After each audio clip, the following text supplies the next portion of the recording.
how powerful would it be if we can go deeper into machine learning and AI and also present these as stories? Let's look at a few examples. We worked with the World Bank to answer the question, does access to new technology facilitate innovation?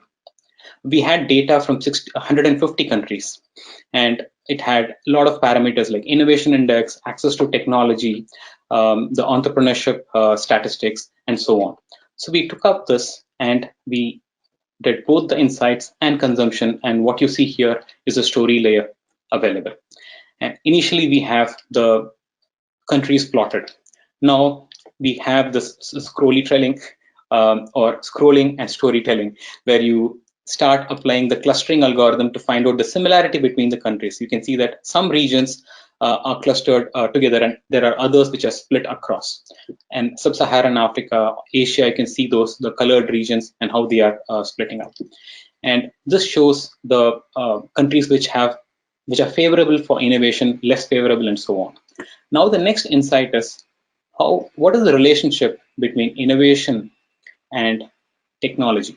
So there seems to be a strong relationship, almost linear. And you can see some countries standing out there. Europe, Central Asia clearly stands there. And there are a few other countries from Asia, a handful of countries coming in there. Now the next question we're trying to answer is, what is the relationship between same innovation, x-axis, versus the business and innovation environment? Again, some relation, the patterns are a little different. There are more countries in East Asia coming in.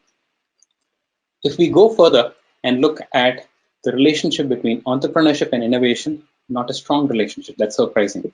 And you can see that there are countries where it's inversely related as well. And if you go further and look at entrepreneurship versus perceived opportunities, there is a connect. In countries where there's a higher appetite for entrepreneurship, they perceive that the country offers more opportunities to start a firm.